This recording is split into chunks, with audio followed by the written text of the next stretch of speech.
Good evening. Welcome to Rivalz Race Chat. Clinton, Geoffrey, and Adam Ross here, as we've been 99 times prior. Show 100, buddy. How's it going? Show number 100, and I still can't be ready. I am not quite ready for prime time. Because you were picking up the cake?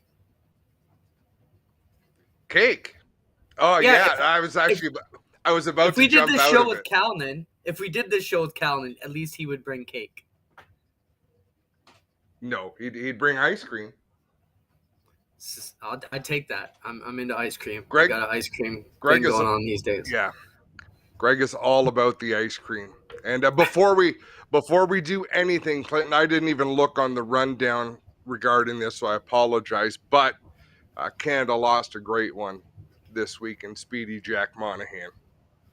Was he on? Did we have that officially on the rundown? No, but I knew you were going to bring it up. Yeah, no, for sure. Speedy Jack Monahan, classy individual, great racer. So condolences to his friends and family, and congratulations to the Morneau family for the tribute that they ran on the hood of their race car for Delaware's championship weekend. And hey, another thing we didn't talk about, did you see how close the Delaware points finished? Yeah, it was good. I don't know if Spencer has the Jake Sheridan interview that we sent into the chat earlier, but we'll be following up to all that story. But so much going on this weekend. We've got lots to talk about on the dirt side and the blacktop. For us, we have ABC Quick Wick Superstock finale. You've got Brighton Apple Fest. We've got news coming up about some schedule changes with the Knights of Thunder and the Action Sprint Tour. Wow, man, I don't even know where to start. Tony Spateri is going to be joining us. And wow, that was creepy. As soon as I said his name, he appeared like Beetlejuice. But Tony's going to join us to just talk cars and racing. And it's a cool story that happened last week between him and Jordan Poirier. Let's just bring Tony on now. We'll shoot the bull for a little bit, and then we'll get back to the full rundown. So just so you know what's coming up, we're going to touch on our weekend ahead and let you know what type of coverage we're going to be providing and where we'll be. You let us know where you're going to be and what you want to see, and we'll talk about it. Tony Spateri, welcome to the program. My first question for you, Uncle T, is should we be calling you Anthony or should we be calling you Tony? You should call me Tony, bud. Fair enough. Welcome to the program. Glad to have you on. You know, Tony, you've been a big supporter of a lot of our crazy ideas. I think we've had some good success together over the past couple of years when it came down to All North Racing, and we started that with MAV TV and progressed into all the things G-Force that we've got going on. It's been a lot of fun. But you've had a couple busy years yourself, a lot of changes for you. How are you holding up in the travel back and forth to Boucherville, Quebec each week? It's okay. It's working out. It's working out well. The family's really supportive right now, which is good. But yeah, a lot of kilometers. It's funny you were mentioning Jordan. I bumped into Jordan on the trek to Merrittville last Friday. So Okay.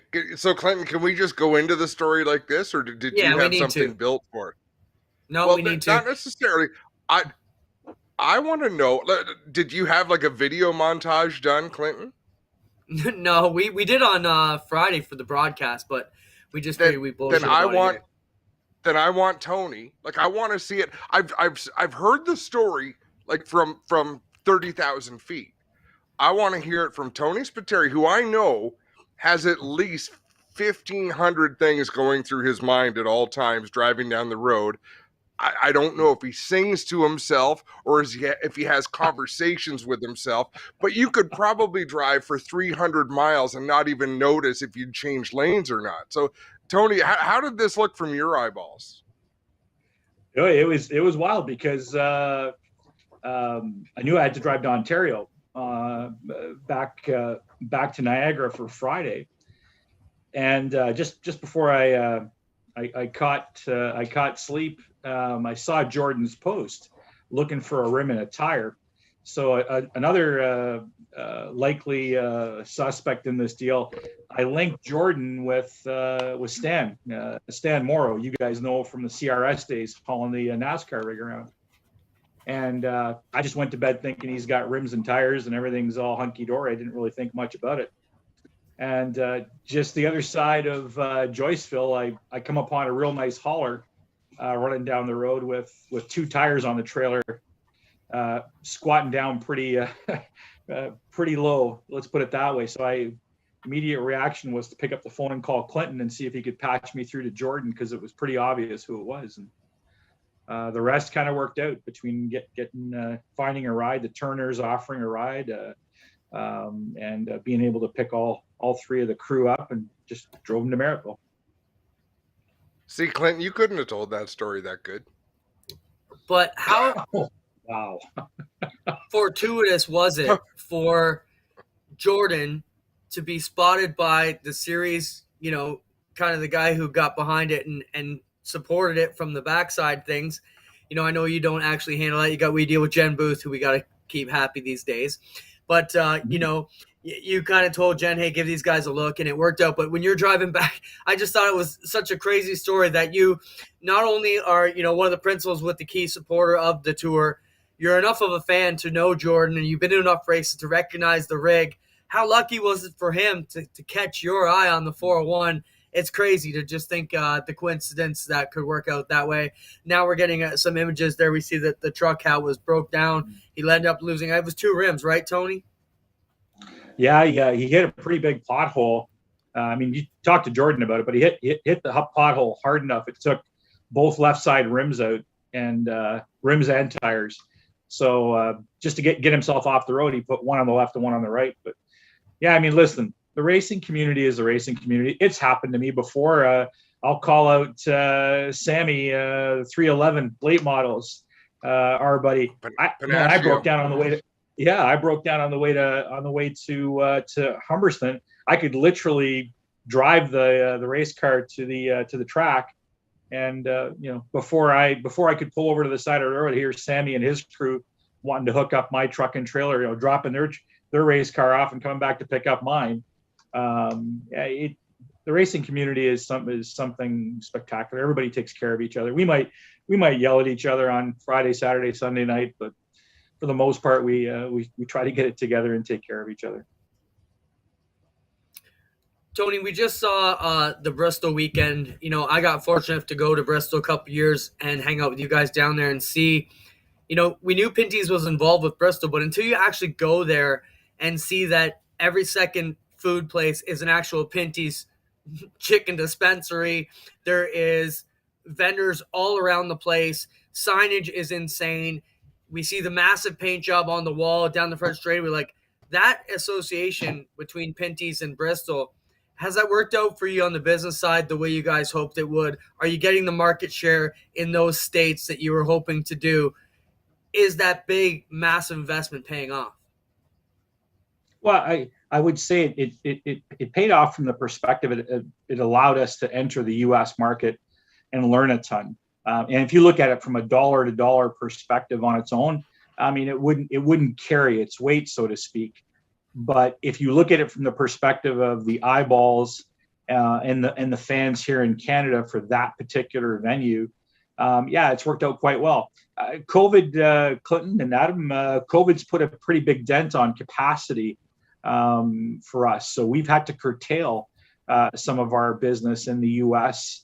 Just to fill our domestic business. But for us back in the days as a standalone company, that was a pretty big deal for us. And to be able to execute that out of Canada and to sort of compete with some of the larger processors, but compete on a premium basis was pretty cool. The relationship is still very strong. Marcus Smith, Bruton Smith, take care of us there, and the management team. Clinton, you've got to meet some of them. They treat us very, very well, and they're there to help promote the Pinty's brands as best as they possibly can, not just for the American business, but for the Canadian business. Tony, how does the grassroots work that you do? Because your heart is in the grassroots, your mind is in your business. You're very creative with that. But speaking of money well spent, you do spend a lot of money at the grassroots level. Does that tie together at all with the mainstream marketing that you do, or is that just a separate passion? Yeah. listen, when you get, Adam, you and I have talked about this, when you get to do what you love for work, it ceases to be work. But no, I mean, our investments in sports marketing are very much rooted in an ROI. The grassroots level, racing is a lot easier to do at the grassroots level. We do some of it in curling. And you'll see Jennifer's leadership around football and hockey. You'll see a little more grassroots investments there over the next little bit. But I've been saying it, Adam, you've heard me for 10 years, and we invest where our customers are, where our consumers are. And, all you got to do is walk through Humberston on, the All-Canadian weekend and see what's on everybody's barbecues and grills.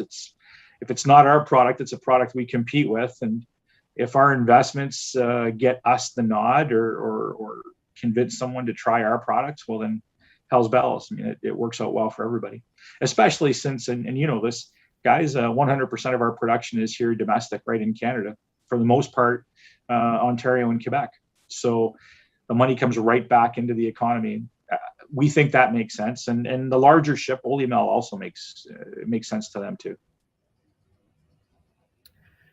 So let's shift it off of business for a little bit. A lot of our viewers know you as your Pinty's business guy, and you're, Uncle Tony, the sugar daddy for a lot of us, as we like to think about it in the sport, because you do so much for everything, from the Pinty's side. And I know you've been trying to hand those reins off, but maybe let them know what are you doing to unwind these days? I know you got a stable of old cars you like to play with, and how are you unwinding these days on the days when you're, get to have some Tony time? Wow. Voicemail messages from Adam for the most part, but no. Yeah, I mean, it's with splitting my time between Boucherville, Quebec, and Niagara. It's changed a little bit, Clinton. I mean, it's actually nice to see Claudia and the kids. I get to spend some time with them. The kids are moving on into adulthood, so we get ourselves into a whole bunch of stuff. We enjoy playing with some of the older stuff.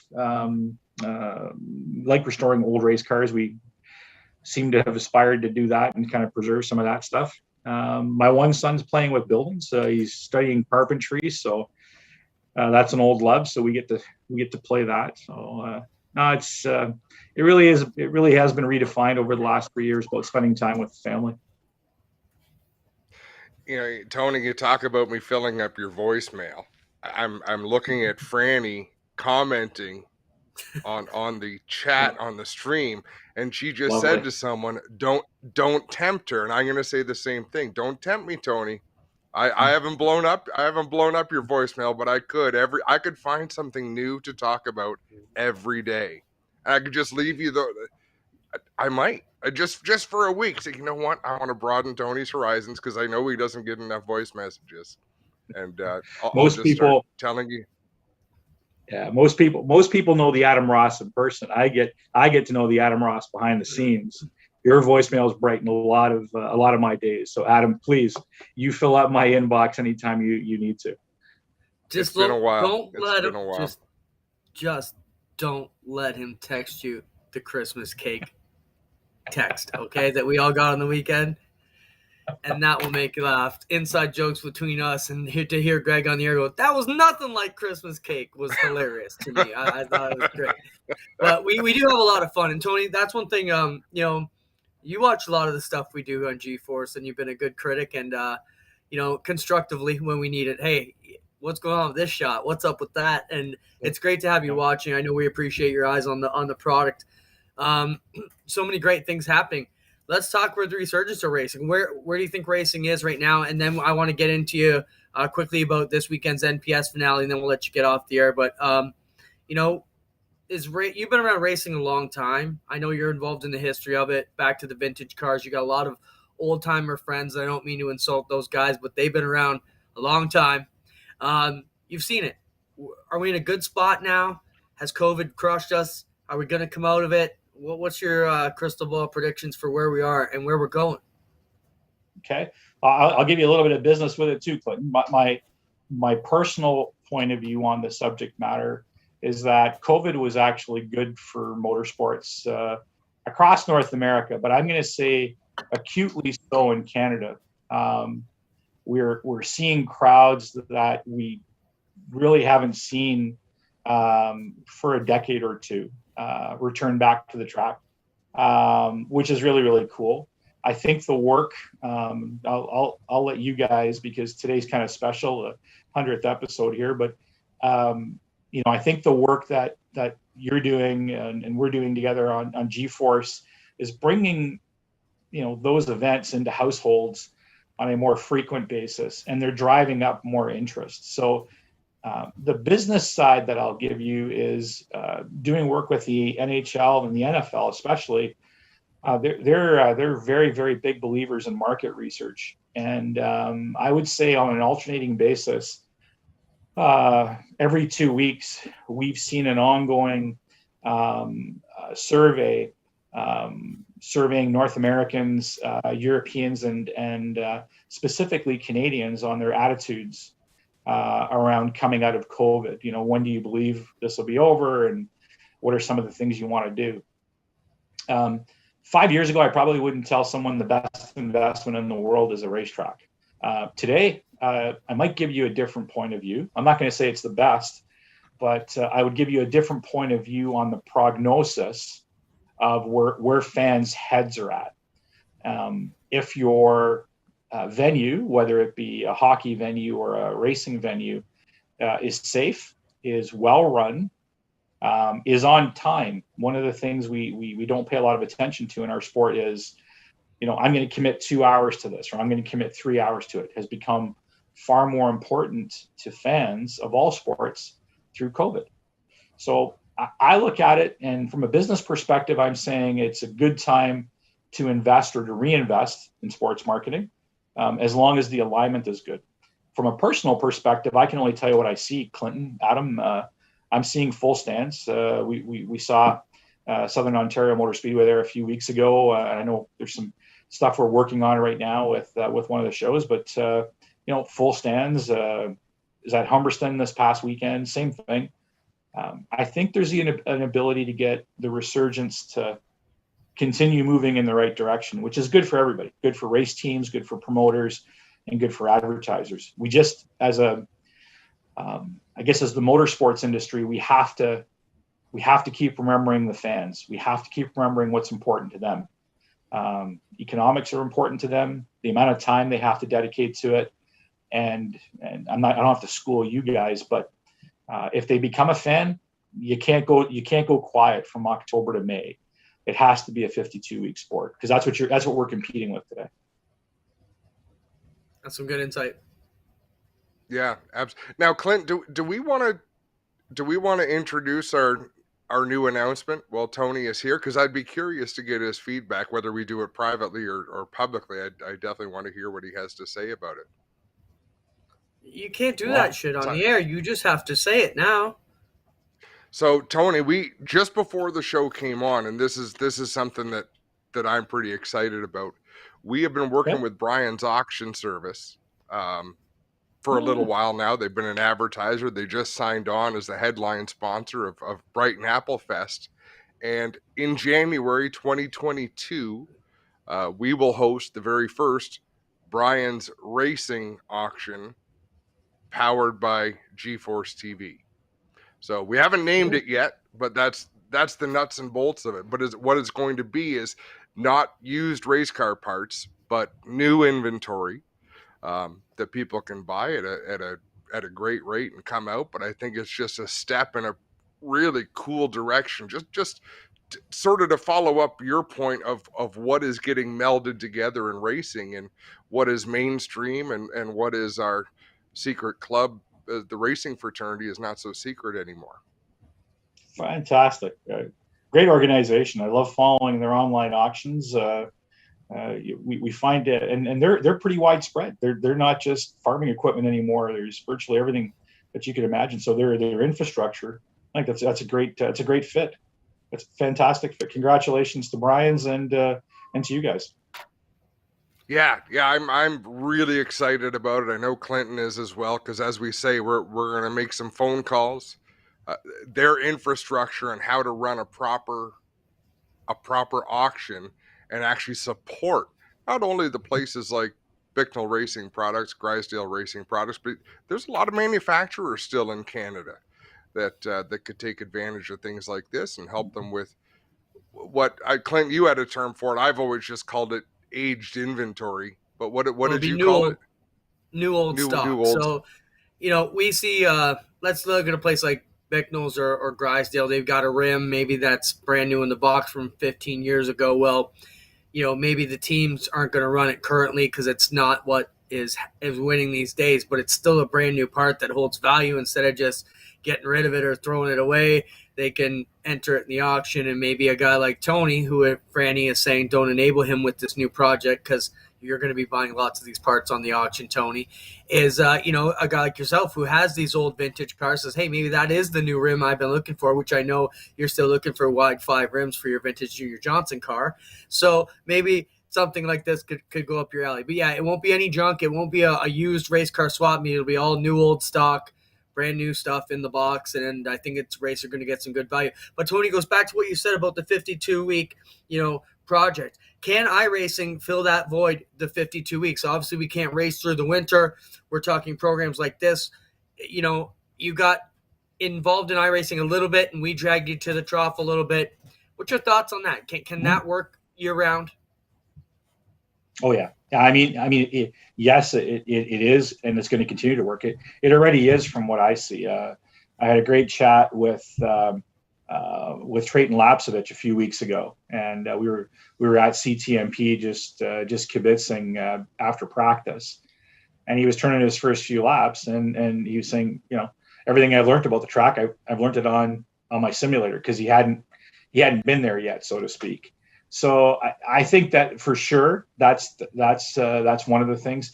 The other thing, Clinton, that I think about is, and guys like Luke Ramsey and I talk about it all the time, and we're trying to do the best we can. He runs a parts business, and I mean, I used to kind of be a partner on the meat business. How do we leverage the other stuff that we do? There's no reason why we can't leverage our NASCAR calendar together to bring the racing community potentially to racetracks just on a personal level, just to have them make contacts. So racing does have a 52-week calendar. We just have to expand our minds beyond our own series, whatever that may be, But I'm picturing 1 or 200 of the most rabid racing fans showing up at one of the coolest curling events that you run through the winter. Not only might there be a little bit of crossover, but I'll bet you there'd be 2 groups saying, wow, these guys know how to party too. Like, it'd just be 2 very, very different. Some things are so different, they're all exactly the same. We joked about it, right, Adam? We went and shot a commercial with the Ottawa Senators, and we were just kibitzing, and they had the goaltender there. His name escapes me here for a minute, but is it Craig Alexander? Is he?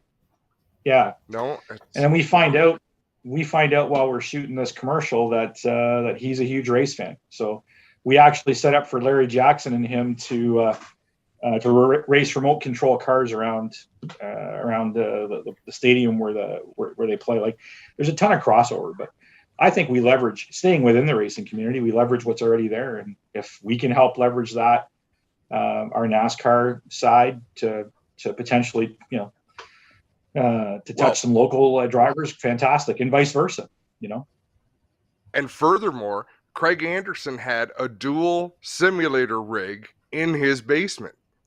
Like, he's such an avid racer. Like, he wasn't just playing the part. He was talking about having this. So I added him on iRacing, but he's not all that active. We didn't travel in the same circles, but talk about a cool, down-to-earth person. And, of course, the curling team was there, and that was a neat event. But what is funny, and Tony, you would see it, is you go to completely different circles. And once you get people, like, once you kind of shake the ice off the edges, people just kick back and relax and tell the same stories and have the same kind of fun, and human nature doesn't really change. No, absolutely. But Clint, you're onto it, and you're. I say this to you privately, but I'll say it publicly. I mean, your vision for motorsports being 52 weeks in Canada. You and I share that, and I know Adam feels the same way. But I mean, you just got to keep doing what you're doing. I mean, we just got to bring this to homes.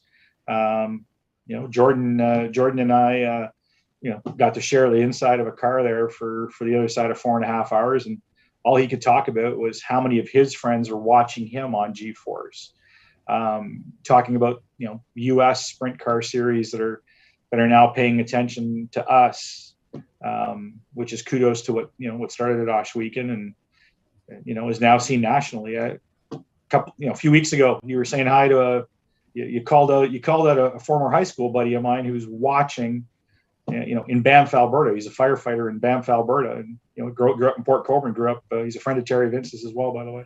So that's the kind of reach we need to get, and we need to make our sport a destination sport for people.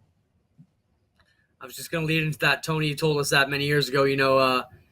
People, when they're coming to Niagara region or maybe to Innisfil area, they're like, hey, we're going up there, we need to check out that racetrack that we watched online. And but you're not wrong. Tony, one last thing before we let you go. We appreciate your half hour with us. Let's talk about NASCAR Pinty Series finale this weekend. They've had to juggle a lot of things to make this happen. They got action scheduled for Friday and Sunday. I understand you'll be trying to make an appearance there and check out the action. You've been to a few of the races this year. In fact, I think you've been to every race I've been to and maybe more. Talk about, what you anticipate going down this weekend with the NASCAR Pinty Series at Delaware.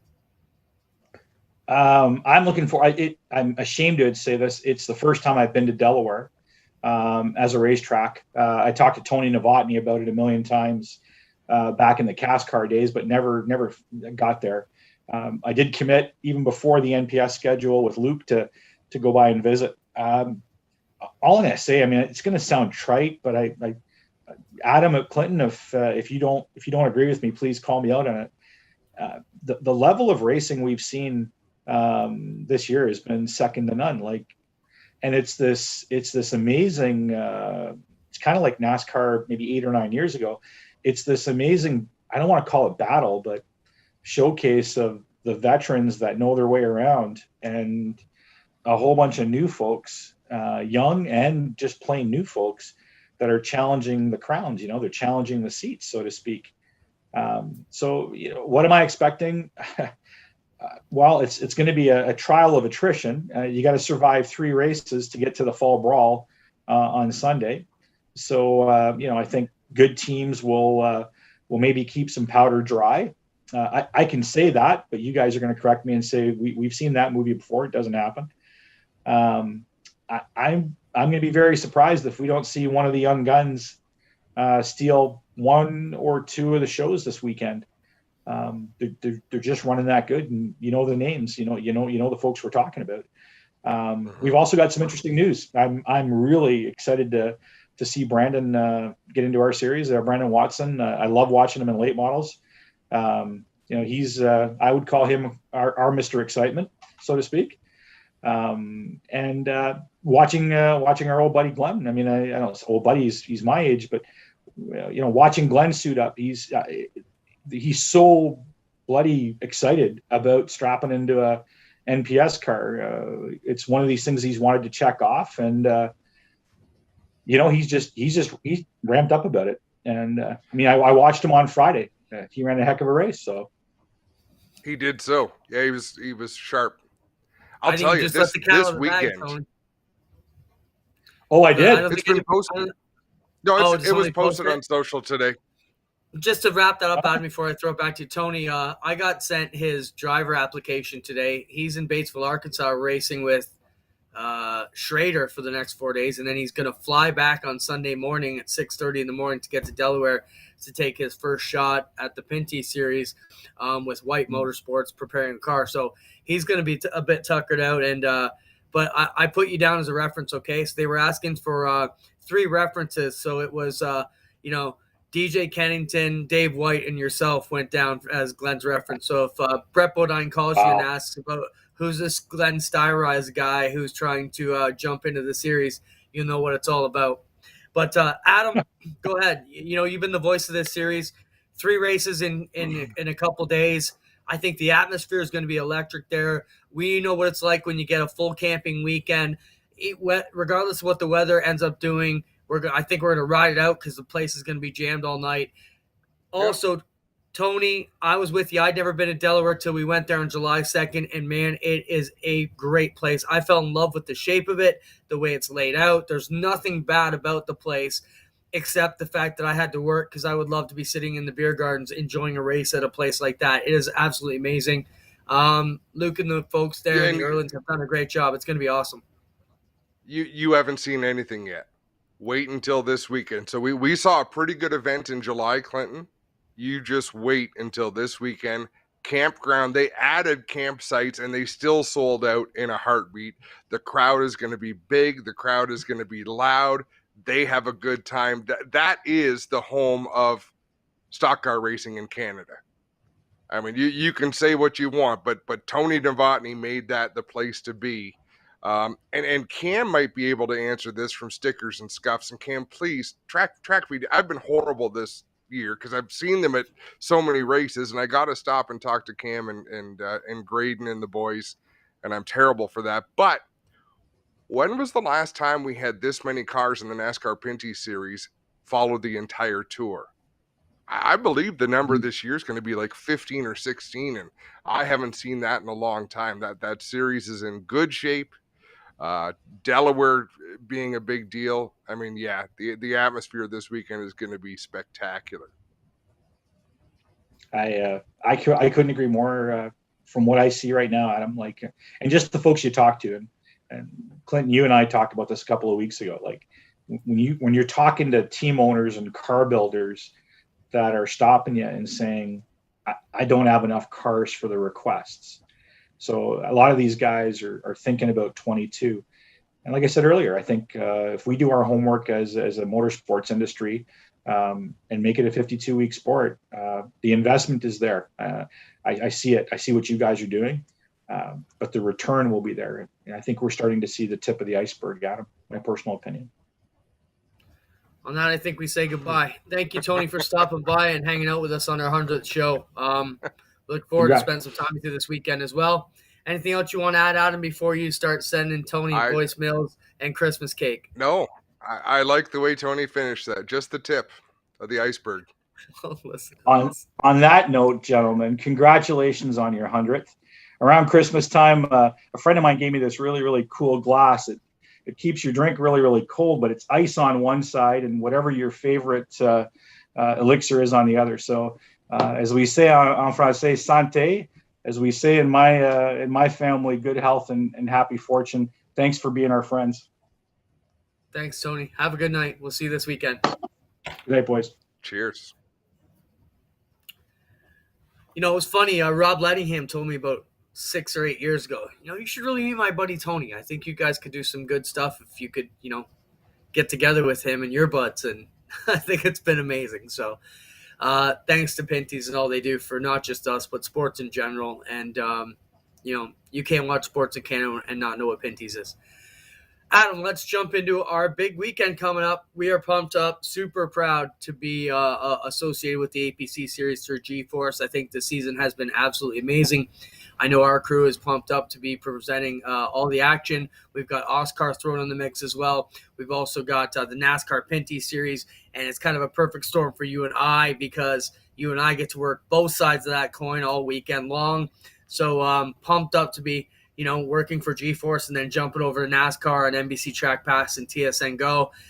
Sunday we'll do the same, except it'll be just on there, and Friday and Saturday will be G-Force in the middle. So super excited about that. So many storylines. I don't even know where to start, but the Quick Super Stocks, first off, have been absolutely amazing to watch this year. Excited to see that go down. That's going to be happening Friday night. And unless I've changed the schedule, I didn't really get a look at the good schedule yet since NASCAR got added. Make sure you check it out. Go to Delaware Speedway. It's all on there. But, Adam, what are you most looking forward to this weekend? I'm looking forward to the country concert Thursday to hang out with some of our buds. I know you and Angie are going to be there. Your Connor and his girlfriend will be there. My kids will be there. Doug Leonard told me that he's going to be there. So I'm looking forward to just hanging out with our buds Thursday and kicking it at the country concert. Also, going to have my business eyes out to see how we can pull something like that off at Rush Weekend. I'm super excited to see how that goes down. And then, wow, a full weekend of badass racing on the blacktop. What I'm excited about, Clinton, unless I'm mistaken, is we have not done a race yet in 2021 where we didn't have to leave right after. Go to a different town. Go from Humberstone on a Friday to Sunset on a Saturday, and when Sunset ends, you're so tired, you're just thinking about ways to get home, right? Like, without falling asleep. I'm going to roll in Thursday night, enjoy that concert, and I'm going to enjoy not having to leave until Sunday night. We get to stay at the venue. We get the best of both worlds. We get to be race fans, because as much as I love what we do, and I've had a blast this summer, we've not been able to stick around after a race. I don't drink much anyhow. Like, on occasion, I'll get silly, but it would be nice to be able to have someone offer you a beer and say, yeah, I will have a beer. Christine asked me, are we going home Sunday night or staying until Monday? I said, you better book Monday off, because if I've been anywhere with Adam camping and working on a racing weekend, after the last race is when he has his fun. I'm the dumb one who will party all weekend and tough it out through the days. But I'm with you, Adam. What I want to say to all our G-Force viewers is I'm coming over from the blacktop. I didn't hang around Delaware. If you see us or walking around or know us, please come up and talk to us. Let us know you're enjoying what we're doing. Don't be shy, because we will be shy. I can promise you that. I won't be walking around looking for trouble. But if you see us at the concert, come on up and introduce yourself. We'd love to meet. I mean, I've met so many new people this summer that I wouldn't know whether you're talking to the fence. I mean, Adam, if I had $1 for every time a Rays fan came up to the fence and said, hey, we love what you guys are doing, we'd be a lot richer than we are. Our hearts are already super full with this, but, it's been amazing to see the response. So if you see us around, please come up and let us know that you watch this program, or you're enjoying the dirt, or whatever it is about it that you like, that we can provide, because we're having a lot of fun. And I'm with you, Adam. To be able to be a race fan ourselves and hang out and just enjoy the atmosphere is going to be so cool. Yeah, and go to bed and wake up, when we want to wake up and relax. And folks, if there's something you don't like, if there's something that you think we could do better, let us know that. Really, no, I don't want to. We've always been that way. Save that and email Adam. If you don't got nothing good to say, stay away. No, I'm only kidding. Hey, we can take it all. We love it. Yeah. Clinton's gonna ride his unicorn to the races. Adam likes a good fight. Bring it on. Sunshine and rainbows. No, and you know what? But I know other people in the business, and people that we've worked with very closely, that get so upset. Oh, why do you only show the leader? There was a great battle for third. And they get their backs up and do you know how hard it is? Why didn't you show the battle for third? Right? You have to listen to all of it, because people have good points. And we did that at iCar. And you're like, why the hell are we watching the same two cars? Like 10 laps in a row, we've run out of things to say about them. And we learned why, because that's what the spotters were telling the truck to show. So it's all good. I think, the APC series has elevated itself once again this year. The battles have been amazing. The storylines have been awesome. And back to what you said there, but why didn't we show this or that? There you're getting some look from Sunset a couple weeks back. Brandon Watson leading at the end of this one. It's going to be super exciting to see these cars go around, to watch them have to do a battle. And this is actually Delaware from previous in the year, my mistake, as Spencer notified me. So politely. Hey, I've only been there once. Delaware is a tough. I know that's flat, bro. Delaware is a tough place to stay clean. It is a tough place to run an entire event. There's going to be a lot of cars. There'll probably be 26, 28 cars. To survive that whole race is a real challenge. It's a treacherous joint. So that's going to be the story. And Brandon Watson, he's definitely been the rabbit all year long. He's used up some of his goodwill. So that's going to play into it a little bit. But it's just been elbows up, hard-nosed racing. You know what I love about Brandon Watson this year, Clinton? He has a strut. He has a strut that I don't ever remember him having. he was all like, he still is fairly mild mannered. He keeps to himself, but he walks with a bit of a confidence about him, and he should. He's the one to beat right now, and I think you do need to pump your chest out and walk to your race car that way. Have a look at him this weekend, just the way he carries himself, and he carries himself like a winner. I would agree with that. Even one of our photographers said he got out and he was happy after the race. And they said, wow, what got into Brandon Watson? Because usually he's all business even after a win. So it was good to see him enjoy one. We'll be following that points battle. It's tight. There's still a few drivers who have a shot at it. So we'll watch how that comes out. There's been a lot of bad luck this year. I'm anxious to see, can a guy like Trayton Lapsevich avoid the bad luck he's been under for both series this year? He's been fast. Can this be the weekend that he breaks through? So many fantastic things we're going to watch. So make sure you check us out. Spencer, let us know again, what are the start times again? Is it 6:30 Friday, 3:30 Saturday? We'll be live on GeForce. Watch that. If you see the notifications, make sure you share it up. Just a bit of other house cleaning. Adam and I will be moving on to NBC Track Packs and TSN Go. GeForce will not be able to carry any of the NASCAR Pinty's coverage. The qualifying will be before the GeForce program, and the feature races will come after the GeForce program. So for those of you with both NBC Track Pass or TSN Go, you have to switch over as we will be shutting down. But the nice thing about it, we were able to work with the NASCAR Pinty series and those entities to not have them enter in the middle of our program, so we'd have to shut down and restart. At least we'll have two start to finish shows, and excited about that. Anything else we want to talk about, Adam? Quick super stocks, we touched upon that. Oscar will be there as well. There's been some amazing action. I got someone's footage on YouTube from the Oscar Hot Rod race at Velocity. Oh my goodness, the cars were ringing around the track forever. It seemed like there was 40 cars out there. I know it wasn't that many, but wow, a lot of cars anticipated for both Oscar divisions. A lot of their supporters have got on board the GeForce broadcast and picked up some advertising this weekend. So watch for some new logos and names supporting, and that's always good as well. And of course, NPS finale, we'll be trying to cover as much of that, Adam. And who knows, maybe we'll end up throwing a bit of that coverage into the G4 stuff. It won't be race coverage, but you never know. If we see Tagliani or some of those guys walking around when we got our cameras out, we could be pulling them in and getting some interviews for you there on the G4 side. You never know. Anything we want to wrap up for Delaware before we jump on to the other major event that's going on, which is the Brian's Tire Apple Fest at Brighton, Adam? Yeah, Cam said, can you guys chat about the hot rod finish? And Don said, what a finish. And I didn't see it. I haven't seen the hot rod finish. Was it wild? It was wild. I saw some suspensions got handed out today by Oscar. I'm not sure if they were related to the incident. I know one of the teams that did get suspended or did get a penalty, I shouldn't say suspension, did get a penalty, was one of the cars involved. I believe Han and Tom Walters got together at the end of that one, coming out of 4, coming to the finish. And I think it was another car, might have been Paul Sr., got wrapped up in it.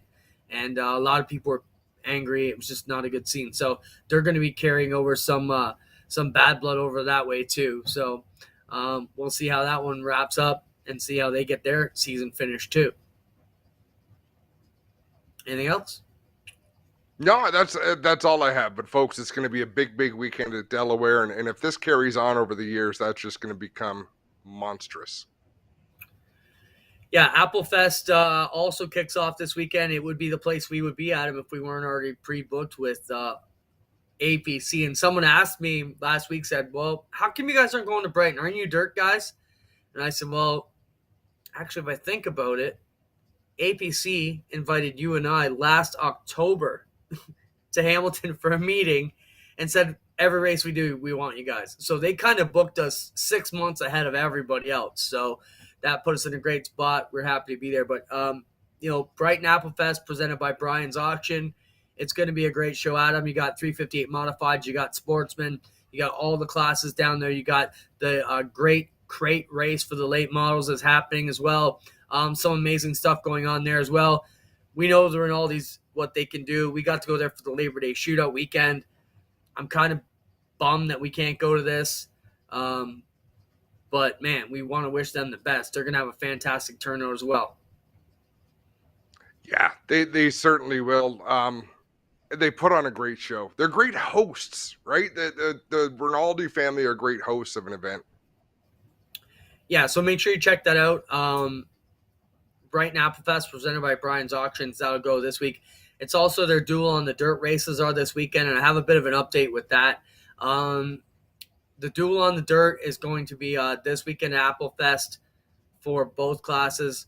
The Maryville races are already done. Ashweekan didn't open this year. There aren't any home track races. It's just going to be the combined races. I talked to Dusty DeBoer today or yesterday about getting the points tabulated up to date. So after this weekend, we'll have 2 races in the books. And the Humberstone race is going to be part of the October 1st and 2nd weekend. And Humberstone is not going to race this weekend. There was talk of races, but they've decided to close down. I spoke to Terry at length today. He said it's the least we can do for Mark and Ange is not try and throw a modified sportsman race and make the drivers choose. He felt some of the local guys would just stay home and choose Humberstone and didn't want to do that to Mark and Ange. So Humberstone will not be opening this Sunday. They'll be closing. And then they're going to reopen the following Friday, Saturday with a doubleheader. It will be the street stock Duel on the Dirt combined race will be Friday, and the mini stock combined Duel on the Dirt race will be Saturday. I'll talk about the other classes here in a minute. And then the street stock Duel on the Dirt race will be at Southern Ontario Motor Speedway on the 9th for that last race in that series. So if you're a street stock racer following the Duel on the Dirt, you got Brighton this weekend, Humberstone the weekend after, and Psalms the weekend after that. So some good racing coming up in the playoffs, if you will, for these guys. Let's talk about the KOT, Knights of Thunder, and the Action Sprint Tour. They had the race at Merrittville on Friday, some awesome action.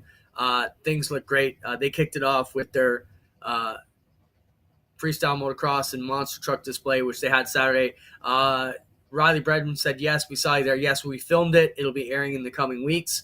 The monster truck show and the freestyle motocross, but some great racing at Merrittville. Adam, these cars just look so good at Merrittville. Tough break for Lucas Smith there, but some awesome action. Gledhill almost got it done. Gave it up right here. Dykstra makes it around the outside when he gets trapped behind the lap car, and Gledhill almost won his first race.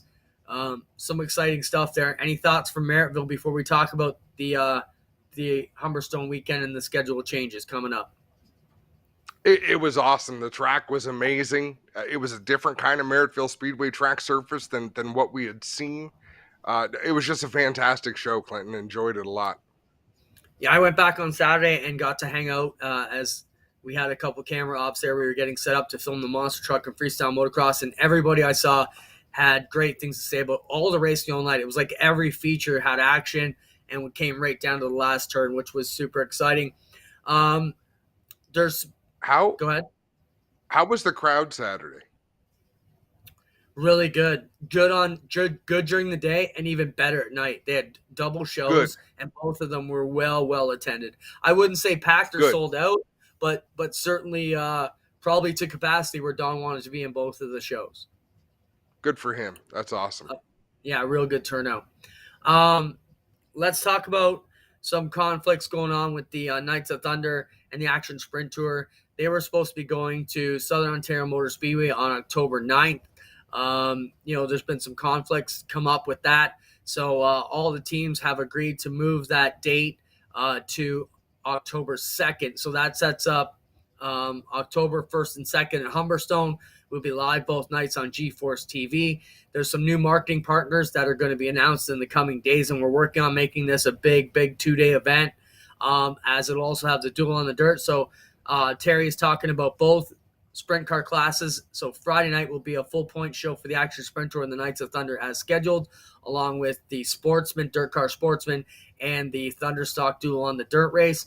Saturday will be 358 Modifieds, mini stock Duel on the Dirt race. There's talk of possibly a late model race, and this is just me shooting stuff out. I probably shouldn't, but if the late models can figure out some sponsorship help, they may be able to throw in a combined late model race on the Saturday as well. Terry's just trying to figure out if they can round up some dough there to make that happen. He's already got a fairly big nut on the go. That brings us to the contentious deal about will they be points nights or not points nights for the Action Sprinter and the Knights of Thunder. We took a vote, and the Knights of Thunder crew and teams have voted unanimously. Everybody inside the top 15 said they could make it a points night. So the Knights of Thunder 360 series will end with a doubleheader October 1st and 2nd at Humberstone. The crate entity, we're still trying to figure out whether that's going to be points, show up points, or no points. The big question there is we have teams that, we don't want to put them out if they have previous commitments. Like, hey, my brother Joe was going to get married on the 9th. I told him I had a race at Southern Ontario Motor Speedway. Now you move it to the 2nd. You kind of screwed up my summer. So we're trying to handle a few of those problems. I've whittled it down to 1 or 2. And if we can get those guys to come around, we'll be in great shape. I don't want it to come down to a vote, but it might. If it does right now, it's like 13-2 to make it a points event. So we're going to try and figure it out. The points, though, don't end for the crates until Brockville the week after anyways. So we're going to jump in there, Adam. It could be exciting to make the Friday night the last points race and still have a race the Saturday night. It's such a conflict. It is such a hard to imagine situation because you did the right thing. The teams almost unanimously said we're not comfortable going back to Southern Ontario Motor Speedway. Right? The track has some challenges right now. And the team spoke and you listened. So right off the bat, kudos to you. Now you're paying the price for having listened to your race teams and having to really juggle things that are challenging to juggle. But you're doing a good job. I wasn't going to open the can that much, but since you did, the teams were concerned. They have some safety concerns. Southern Ontario Motor Speedway has been rough on the track lately. Henry knows that. They unanimously stood up and said we need to fix this, and we don't feel the challenges will be cleared up in October 9th to finish our championship there on live TV.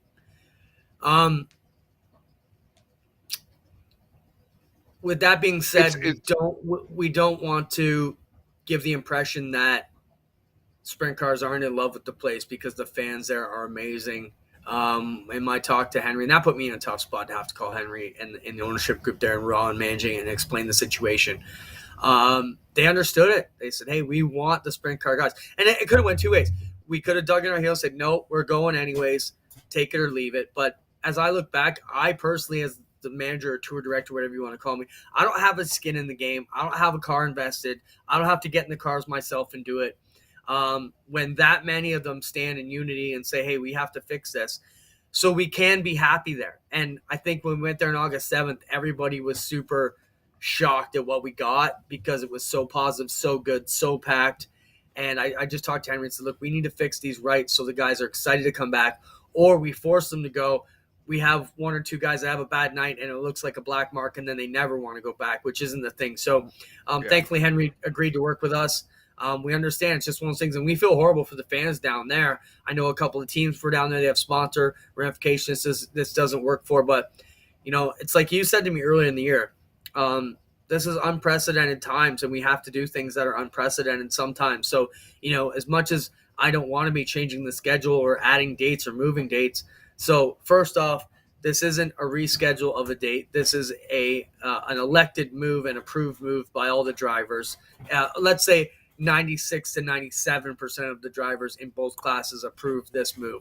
Some of them didn't because, they just don't want another points race. If it can go away faster, they can retain their standings near the top. I get it. But for the most part, everybody, in fact, I didn't have one 360 team say no to the October 2nd for the final points night. So that's fantastic. So that was the big question. The crates, whether it becomes non-points or points, we can negotiate that. I'm still very close to making it a full points night. It is what it is. It's the cards we've been dealt. If not everybody's comfortable at Southern Ontario Motor Speedway and we're going to be live on G-Force, It's got to count for the championship, I think. So we're going to make those final announcements here in the next 24 hours to the teams. I don't like doing this, just throwing out there, but hey, it is what it is. It's the best way to get the word out. And the other thing, people can go back and watch exactly what we had to say about it. So if there's any questions, it's all right here for you. I think that's what we got for you. You know, we're trying to work it. And yeah, just to reiterate, we are not trying to abandon Southern Ontario Motor Speedway or quit on them or break up. We want it to be amazing, but we also want to make sure it's safe and a great track for sprint cars so we can put the guys in there and have a great time and be excited to go there every single time. I think there's an amazing future there to that place. I don't think one person watched our broadcast from August 7th and didn't think it's going to be badass when it's all done. So I appreciate Henry and the crew working with us. I appreciate the teams working with us and understanding the position we were put in. You know, it's funny. I came back to you and I was kind of deflated. We were going live on the air in 20 minutes after the drivers' meeting, and I just went over and went, what do I do now? And he looked at me and he goes, well, instead of 50-4, it could have been 27-27, and then you'd really find yourself in a jam. And I was like, yeah, you're not wrong. It was pretty unanimous on what we had to do. So we had some tough calls to make, but I appreciate them. Appreciate Tony, Terry, Vince getting on board and understanding that he'd open up his arms and make it work. And yeah, new track with, lots of stuff going for them. We're going to work it out. And we should have asked so much. We should have asked so much earlier in the night what people thought of Boss at the Beach on Rev TV last night. I know I PVR'd it and watched it. Some of it on fast forward. Some of it in real time.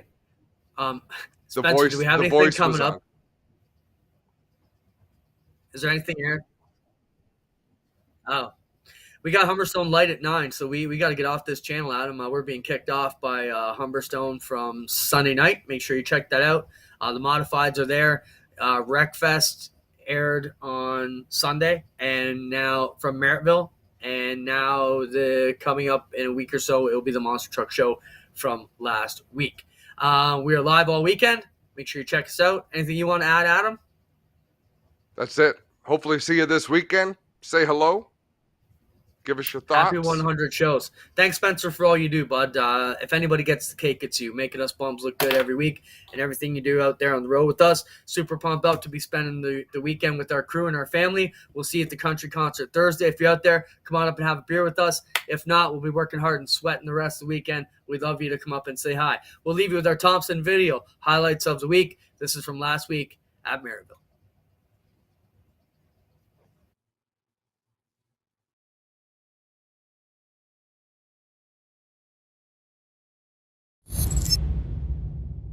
DJ Christie holding a pretty wheel tonight. Ryan Turner, that car is fast when he needs it to be fast.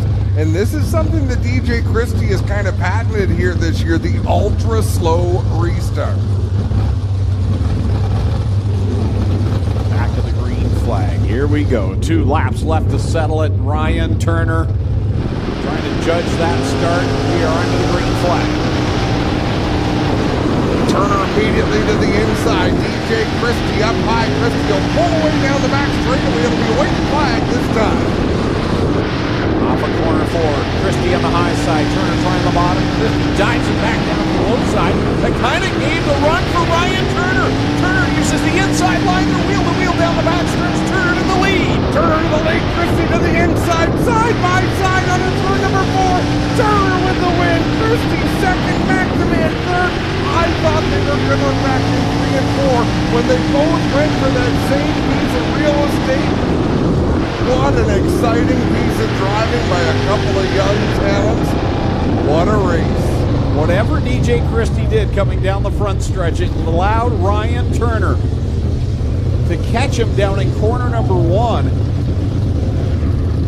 And Turner made it work. Watch this. He kind of dove down off of corner number 4 as though he scrubbed off some speed, and Ryan Turner got in there. When Christie made that move there. And it was a great move. I mean, it's a young driver not wanting to concede. I just thought it was going to end horribly. I was holding my breath that entire last lap. Between the front stretch, I saw Christie bobble there and on the entry to 1, and then I knew he was going to sail it in there to turn 3, and great driving for both of them not to take each other out. Perfect night to get it done. Burger Barn night here at Merrittville Speedway, and Ryan Turner brings the Kingpin Farms Burger Barn Racing number 91. Checkered flag. Jake Christie and Mac Demand, the entire Burger Barn team down there to celebrate. I think Jade may have to open the Burger Barn late tonight to have a party. Ace, he says, I hope you trip over that sword. Helmet off. A little big for me. We'll come out and talk to our Clinton Geoffrey here in just a moment. His first sword of the season will go to Ryan Turner. Clint?